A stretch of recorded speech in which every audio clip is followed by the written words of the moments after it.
శంకర్ ఆయన తీసిన సినిమాల్లో ఈ బిల్లు మీ ఫ్రెండ్స్ 9 సినిమాలు 8 హిట్స్ అండి. అది మామూలు విషయం కదండి. వెరీ బిగ్ బ్లాక్ బస్టర్స్ అండి. Such a big director, such a big commercial director. అయితే శంకర్కి రావాల్సినటువంటి ఆ ఊపు, ఆ బీభత్సమైనటువంటి ఆ గ్రోత్ ఒక కమర్షియల్ డైరెక్టర్ శంకర్ అన్నదిగా రాలా. కాన్ఫిడెంట్ అతనిలో ఉన్న జబ్బది. తీసేస్తుంటాడు, ఎడగబోతుంటాడు, మళ్ళీ ఎదురు ఉంటుంటాడు. కాబట్టి శంకర్ నువ్వు ఇండస్ట్రీ దగ్గరగా ఉండు. ఇంత పెద్ద డైరెక్టర్ నువ్వు. తమిళనాడులో ఎన్ శంకర్ అలాగో ఇక్కడ ఎన్ శంకర్ వెళ్ళాడోడయ్యా బాబు. Go on your own way, touch with the industry అని ఎన్నోసార్లు మిత్రుడు కోరా. మహాలక్ష్మి ఆర్ట్స్ బ్యానర్ పెట్టి తెలంగాణ బిడ్డగా జైపూర్లో తెలంగాణ తీసి తన జన్మ ధన్యం చేసుకున్నాడు. అన్నదమ్ములందరూ ఒకటే, 2 రాష్ట్రాలు విడిపోవచ్చు కానీ ఆత్మీయులు కలిసి ఉందాం అనే గొప్ప భావంతో ఆయన తీసిన సినిమా బీభత్సం హిట్ అయింది, పేరు వచ్చింది, ఆయన జన్మ సార్థకమైంది. తెలంగాణ బిడ్డగా ఆయన రుణం తీర్చుకున్నాడు. ఈవేళ 2 కంట్రీస్ అని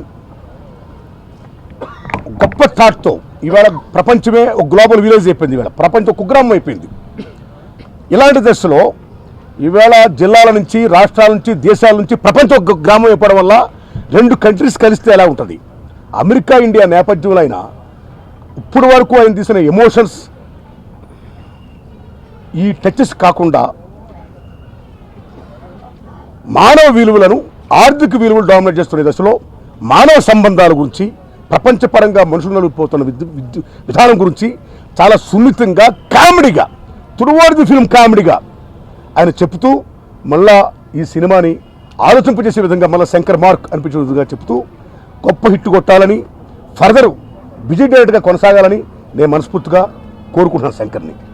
అలాగే ఈ టీం ఈ సినిమాలో ఇప్పుడుకొచ్చి నాకు మిత్రుడు 30 ఏళ్ళ బట్టి పరిచయం. అతను తీసిన సినిమాలు ఇప్పుడు కూడా ఇంత బీభత్సమైన బ్యాక్ డ్రాప్ ఆ టీం లేదండి. ఓ రాంప్రసాద్ గారు, ఒక కోటగురి వెంకటేశ్వరరావు గారు, ఒక గోపి సుందర్ గారు, టాప్ టెక్నీషియన్ పెట్టాడు ఆయన. అంటే top film is doing, is top director, own art and talent. ఇలాంటి దశలో ఓ సునీల్ గారిని హీరోగా పెట్టాడు ఆయన. What is Sunil? తెలుగు జాతికి గర్వించదగ్గ హీరో అతను. ఈజ్ లైక్ చలం గారు, is like Nagesh garu, is like Mahmood, is like Kishore Kumar, and sometimes in dances or fights is like our megastar Chiranjeevi. That is Sunil. మామూలు యాక్టర్ కదా ఆయన. ఒకసారి ఆయన బీభత్సం హిట్ అయిపోతే సినిమా మళ్ళీ గ్యాప్ వచ్చింది గురుగారికి. గురుగారు గ్యాప్ ఇవ్వకండి, cinema industry yesterday what you are nobody wants, tomorrow what you are going to be nobody cares, today what you are everybody needs. Okay Balachander, మా గురువు దాసన్న అన్నారు. ఇలా రైటర్లు డైరెక్టర్ ఉండేవారండి. ఈ రోజుల్లో ఆ రోజుల్లో దాసన్న అన్నారు, కె బాలచంద్ర గారు రైటర్ డైరెక్టర్ ఉండేవారండి. Same time K Raghavendra Rao, Kodanda Rama Reddy గారు లాంటి మహోన్నత డైరెక్టర్ ఉండేవారండి. కానీ ఈవేళ రాను రాను ఎవడు కథ రాస్తాడో, ఎవడు స్క్రీన్ ప్లే చేస్తాడో, ఎవడు మాటలు రాస్తాడో, ఎవడు తన పాయింట్ ఆఫ్ వ్యూలో సినిమా చూపిస్తాడో హీరోలు కానీ ప్రొడ్యూసర్ కానీ వాడే ఇవాళ డైరెక్టర్ అండి. ఇప్పుడు ఈ సినిమాకి మాట రచయితగా పనిచేస్తున్న శ్రీధర్ తమ్ముడు ఉన్నాడే, ఎక్కడ తమ్ముడు? తమ్ముడు ఎక్కడ? ఆ తమ్ముడు గొప్ప పెన్ అవుతుంది. ఓ పూరి జగన్నాథ్ గారి లాగా, ఓ తిరుక్కం శ్రీనివాస్ గారి లాగా, ఓ కొట్ట శివ గారి లాగా. చూడండి మనకి ఎవడైతే రైటర్ డైరెక్టరో వాళ్ళే మన పేర్లు అంతనే. ఇప్పుడు రిమైనింగ్ మన కోదండ రామరెడ్డి గారి లాగా అలాగే ఇప్పుడు పేర్లు అంటలా. సో రైటర్ డైరెక్టర్ శంకర్ గారు ఒక మంచి సినిమా తీయబోతా ఉన్నాను, తనకి స్విచ్ ఆన్ చేయడానికి రావాలి అని చెప్పి వారు పిలవడం జరిగింది. వాస్తవంగా నాకు పెద్దగా సినిమాల గురించి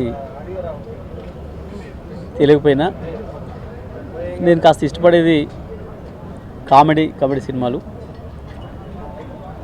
ఎందుకంటే ప్రజలు రోజు వాళ్ళ సమస్యలలో వాళ్ళు ఉంటూనే ఉంటారు, వాళ్ళకి సమస్యలు తెచ్చే వాళ్ళు ఉంటూనే ఉంటారు. సరే, సమస్యలు తీర్చడానికి కొంత మేము ప్రయత్నం చేసిన ప్రభుత్వాల వైపు నుండి కాస్త వాళ్ళకి ఉపశమనం కలిగించేది ఈ రోజుల్లో సినిమాలే. మరి ఆ సినిమాల్లో కొంత పెద్దలు నారాయణమూర్తి గారు చెప్పినట్లు కొంత మానవీయ కోణాన్ని చూపిస్తూ, అదే సందర్భంలో ఒక 2 గంటలు 3 గంటలు వాళ్ళను వాళ్ళు మర్చిపోయి ఇంకో ప్రపంచంలోకి వెళ్ళి ఉండాలని మనుషులు కోరుకుంటారు. సినిమాలు కూడా ఆ పద్ధతిలోనే వస్తేనే ఎక్కువ ఆదరణ వస్తూ ఉంది. మరి ఇటువంటి సందర్భంలో నేను ఒక మంచి కామెడీ సినిమానే తీస్తున్నానన్న. 2 కంట్రీస్ పేరు మీద మలయాళంలో ఇప్పటికీ అది రిలీజ్ అయ్యి చాలా పెద్ద ఎత్తున 55 కోట్లకు పైగా మనీ కూడా చేసింది. అది మంచి సినిమానే, ప్రజలు తప్పకుండా ఆదరిస్తారు, అట్లాంటి అవకాశాలు ఉన్నాయని చెప్పి వారు చెప్పినప్పుడు సరే యాక్టర్లు ఎవరున్నారని అడిగితే సునీల్ పేరు చెప్పారు. డెఫినెట్గా సునీల్ ఉంటే సక్సెస్ అవుతుందని చెప్పి నాకు కూడా అనిపించింది. వస్తానని చెప్పి రావడం జరిగింది. ఈరోజు మిత్రులు కేటీఆర్ గారు క్లాప్ కొట్టడం, పెద్దల దాసనారాయణరావు గారు వారి ఫస్ట్ షాట్ డైరెక్షన్ వారు చేయడం చాలా సంతోషం. మరి నారాయణమూర్తి గారు, అలాగే సునీల్ గారు, మా మిత్రులు శాసనసభ్యులు, జడ్పీ చైర్మన్ గారు, ఇతర మిత్రులందరి ఆశీర్వాదాలతోని మరి శంకర్ గారు చేసే సినిమా తప్పకుండా విజయవంతం కావాలని అయితే వాస్తవంగా మనం చూస్తూ ఉన్నాం. సినిమాల్లో నారాయణమూర్తి గారిని కూడా చూస్తూ ఉన్నాం, ఎన్నో హిట్లు తీస్తూ ఉన్నారు. మరి శంకర్ గారిని కనపడకుండా వెళ్తాడు, ఒకటి తీసి అంటున్నాడు, కానీ నారాయణమూర్తి గారేమో ఎన్ని తీసినా ఇట్లే కనబడుతున్నారు. ఒక కారు కనబడట్లేదు, ఇంకోటి కనబడట్లేదు. సరే, ఎవరి స్టైల్లో వాళ్ళు పనిచేస్తూ ఉంటారు, సినిమాలో ఎవరి ప్రవృత్తి ప్రకారం వాళ్ళు పనిచేస్తూ ఉన్నారు. అయితే చేసే పని వల్ల చేసే పనిలో విజయం చేకూరాలి. అదే సందర్భంలో స్వప్రయోజనం ఉండాలి, సమాజపరమైన ప్రయోజనం ఉండాలి. రెండు కూడా ఉండే విధంగా ఈ సినిమా ఉన్నది అని చెప్పి మరి శంకర్ గారు చెప్పడం, ఆ తర్వాత ఇప్పుడు పెట్టిన టెక్నీషియన్స్ కూడా మరి గోపి సుందర్ గారు కానివ్వండి, శ్రీధర్ కానివ్వండి, కోటిగిరి వెంకటేశ్వరరావు గారు కానివ్వండి, ప్రకాష్ గారు కానివ్వండి, రాంప్రసాద్ గారు కానివ్వండి, మంచి టాప్ టెక్నీషియన్స్ అందరూ కూడా వారు తీసుకుంటున్నారు. తప్పకుండా ఈ సినిమా విజయవంతం అవుతుందని, విజయవంతం కావాలని చెప్పి నేను మనస్ఫూర్తిగా కోరుకుంటున్నా. శంకర్ గారు కూడా చాలా కాలం తర్వాత మళ్ళీ నారాయణమూర్తి గారు అన్నట్లుగా ఒక 2-3 సంవత్సరాల గ్యాప్ తర్వాత బహుశా మళ్ళీ ఒకసారి మీ ముందుకు వస్తూ ఉన్నారు. తప్పకుండా మరి సునీల్ గారు కూడా మనకు తెలిసి ఈ మధ్యకాలంలో మంచి హాస్యరసమైన పాత్రలే కాకుండా సందర్భం వచ్చినప్పుడు సీరియస్గా కూడా మంచి యాక్టర్గా కూడా తను నిరూపించుకున్నారు. ఈ మధ్యకాలంలో వచ్చిన సినిమాలకు కూడా మరి ఈ సినిమా విజయవంతం అవ్వాలని. సినిమా టీంకి వస్తే ఇక్కడ సినిమాకి వచ్చి అడిగిన వెంటనే ఇమ్మీడియట్గా ఒప్పుకొని సంతోషంగా వచ్చి క్లాప్ కొట్టి ఈ సినిమాని, ఈ యూనిట్ని ఆశీర్వదించిన గౌరవ మంత్రివర్యులు కేటీఆర్ గారికి, అలాగే ఫస్ట్ షాట్ డైరెక్షన్ చేసిన దర్శకత్వ దాసనారాయణరావు గారికి, వీళ్ళందరికీ కూడా కృతజ్ఞతలు తెలియజేసుకుంటూ మా టీం తరఫున హీరో సునీల్ గారు ఎంతో కష్టపడి తన కాళ్ళ మీద తను నిలబడి స్వయం కృషితో ఏ బ్యాక్ బోన్ లేకుండా, ఏ బ్యాక్గ్రౌండ్ లేకుండా తన స్కిల్స్ మాత్రమే, తన ప్రతిభను మాత్రమే నమ్ముకొని పైకొచ్చిన నటుడు. అట్లాంటి ఒక మంచి యాక్టర్తో 2 కంట్రీస్ అనే ఒక మలయాళం సినిమా అక్కడ చాలా పెద్ద ఎట్టైన దిలీప్ హీరోగా చేసి, దిలీప్ బాడీ లాంగ్వేజ్కి సునీల్ గారి బాడీ లాంగ్వేజ్కి పర్ఫెక్ట్గా సెట్ అవుతుందని ఒక ఎక్స్పీరియన్స్ కూడా ఉంది. పూలరంగడ్ కూడా గతంలో సునీల్ గారు పూలరంగడ్ చేసిన సినిమా అక్కడ మలయాళంలో దిలీప్ చేశాడు. దాదాపు ఆ సినిమాకి తెలుగులో 25 crores కలెక్ట్ చేసింది ఆ సినిమా. సో డెఫినెట్గా కూడా అక్కడ అంత పెద్ద హిట్ అయిన సినిమా సునీల్ గారి బాడీ లాంగ్వేజ్కి, దిలీప్కి ఉన్న బాడీ లాంగ్వేజ్కి, అక్కడ ఉన్న కంటెంట్కి, ఇక్కడ ఉన్న కంటెంట్కి డెఫినెట్గా ఈ సినిమా బాగుంటుంది నమ్మకంతో ఈ సినిమా రైట్స్ తీసుకొని తెలుగులో నిర్మిస్తూ దర్శకత్వం వహించడానికి ప్రయత్నం చేస్తున్నాను. అట్లాగే ఈ సినిమా టీం కూడా చాలా అద్భుతంగా సెట్ అయింది. కొన్ని సినిమాలకి టెక్నీషియన్స్ ఒక్కోసారి డేట్స్ ప్రాబ్లం వల్ల, రకరకాల కారణాల వల్ల సెట్ అవ్వరు. కానీ అనుకోకుండా అద్భుతమైన టెక్నీషియన్స్, మన డైరెక్టర్ ఆఫ్ ఫోటోగ్రఫీ రాంప్రసాద్ గారు అందరు డైరెక్టర్లతో హిట్లు ఇచ్చాడు. ఫస్ట్ టైం తను ఏ సినిమా చేసినా కూడా ఆ సినిమా హిట్టే. అందరు హీరోలకు హిట్లు ఇచ్చాడు, స్టార్లందరికీ కూడా హిట్లు ఇచ్చాడు. అట్లాంటి డైరెక్టర్ ఆఫ్ ఫోటోగ్రఫీ మనకు దొరకటం. అట్లాగే శ్రీధర్ పెన్ చాలా పవర్ఫుల్ పెన్ అండి. మీరు ఈ సినిమాలో డైలాగులు చూస్తారు. తన కామెడీ మాత్రమే కాకుండా ఒక హ్యూమన్ ఎమోషన్స్ని అద్భుతంగా తను మోల్డ్ చేయగలిగాడు. మలయాళం సినిమాలో ఉన్న వాటి కంటే కూడా 100% స్ట్రెంగ్తెన్గా, వెయిట్గా, వర్తబుల్గా ఆలోచింపే విధంగా, ఆనందించే విధంగా డెఫినెట్గా ఈ సినిమా డైలాగులు ఉంటాయి. తనకు డెఫినెట్గా చాలా మంచి పేరు వస్తుంది. సో తర్వాత ఆ డైరెక్టర్ ప్రకాష్ ఇప్పుడు నెంబర్ 1 ఆ డైరెక్టర్గా పెద్ద సినిమాలు చేస్తున్నాడు. అట్లాగే కోటగిరి వెంకటేశ్వరరావు గారు ఎడిటర్ గారు, ఆయన గురించి మీకు ఇక చెప్పాల్సిన అవసరం లేదు. మొత్తం టాప్ 10 అంటే ఇండస్ట్రీలో టాప్ 10 సూపర్ హిట్స్ ఉంటే టాప్ 10లో 9 ఆయనే ఉంటాయి. అట్లాగే గోపీసుందర్ ఒరిజినల్గా మలయాళం సినిమాకి తనే చేశాడు. ఇప్పుడు ఈ సినిమా కూడా తను చేస్తున్నాడు, నేషనల్ అవార్డు విన్నర్. ఈ సినిమా డెఫినెట్గా 2 ట్యూన్స్ ఫ్రెష్గా చేసాము, అవి చాలా బాగున్నాయి. యూఎస్లో దాదాపు 70% ఆఫ్ ది ఫిలిం కథపరంగా యూఎస్లో ఉంటుందండి. యూఎస్లో ఫిబ్రవరి నుంచి ప్లాన్ చేస్తున్నాము. యూఎస్లో కంప్లీట్ అక్కడ ఎట్లాగైతే తీశారో అంతకన్నా బెటర్ విజువల్స్, బెటర్ క్వాలిటీతో చేయడానికి ప్రయత్నం చేస్తున్నాము. ఎందుకంటే ఒక రెఫరెన్స్ మనకు ఉంది కాబట్టి ఆ రెఫరెన్స్ పెట్టుకొని ఇంకా బెటర్ చేయడానికి ప్రయత్నం చేస్తున్నాము. డెఫినెట్గా మీ అందరి బ్లెస్సింగ్స్, ఎంకరేజ్మెంట్ ఉంటుందని కూడా కోరుకుంటున్నాను. అంటే ద్వితీయ చిత్రం మహాలక్ష్మి బ్యానర్లో మొదలుపెట్టినటువంటి చిత్రమే గొప్పగా, మొదటి చిత్రమే గొప్ప విజయం సాధించిన తర్వాత మరో విడత ఇది 2వ చిత్రంగా శంకరన్న నిర్మించడం అనేది ఇవాళ మాకందరికీ కూడా చాలా గర్వకారణంగా ఉంది.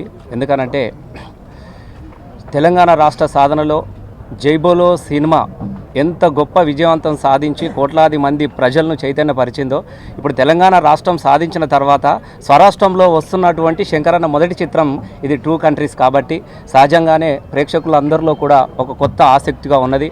ఎన్నో సామాజిక పరమైనటువంటి విప్లవాత్మకమైనటువంటి సినిమాలు తీసినటువంటి శంకరన్న మొట్టమొదటిసారిగా సునీల్ను అంటే ఒక కామెడీ హీరోని పెట్టి 2 కంట్రీస్ పేరిట 2 హృదయాల స్పందనలాగే 2 దేశాలలో జరిగినటువంటి ప్రతిస్పందనను ఒక కుటుంబ చిత్రంగా, ఒక హాస్యరత చిత్రంగా నిర్మించడం అనేది ఇది శంకరన్నకు చాలామంది సవాల్గానే భావించుకొని ఒక కొత్త ఆసక్తికి ప్రేక్షకుల్లో తెరలేసింది.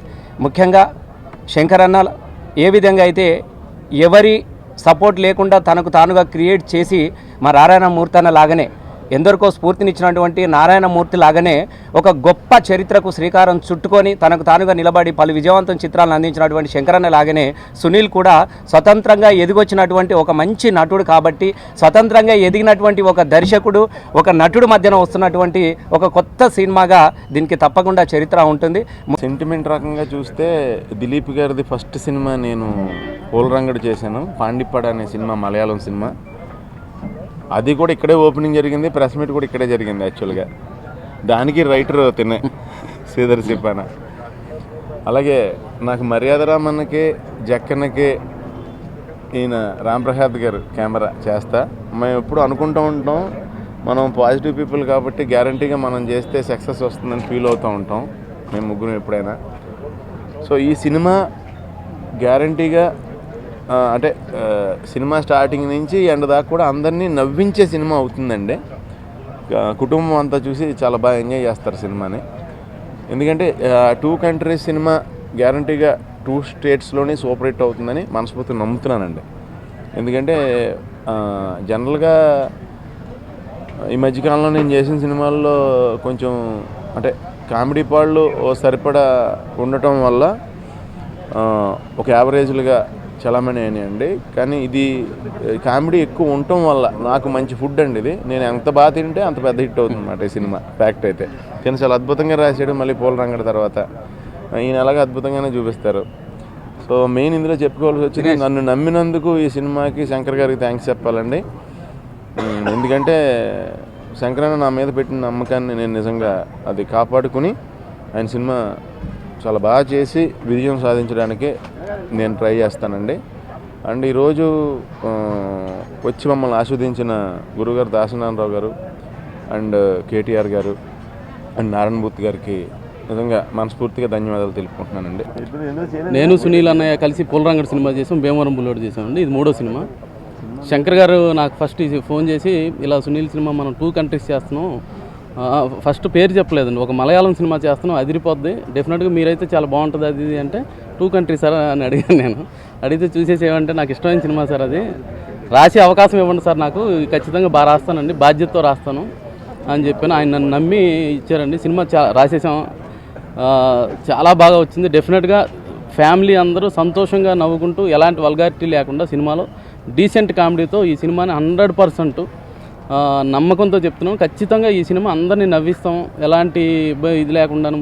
సో ఫుల్ లెంత్ ఎంటర్టైన్మెంట్ అండి, అంటే విత్ హ్యూమన్ ఎమోషన్స్తో. ఇందాక శంకర్ గారు అన్నట్టు ఇప్పటివరకు నేను కామెడీయే కొంచెం ఎక్కువగా నాకు స్కోప్ ఉంది, ఇవి రాయలేనేమని కొంచెం నాకు కూడా డౌట్ ఉండేది. ఇప్పుడు నేను ప్రూవ్ చేసుకుందాం అనుకుంటున్నాను అండి, ఇంకా తెలియదు. రేపు పొద్దున్న సినిమా రిలీజ్ అయ్యి ఎమోషన్ సైడ్ కూడా నేను రాయగలను అనే నమ్మకం కలిగిస్తానని నేను అనుకుంటున్నాను.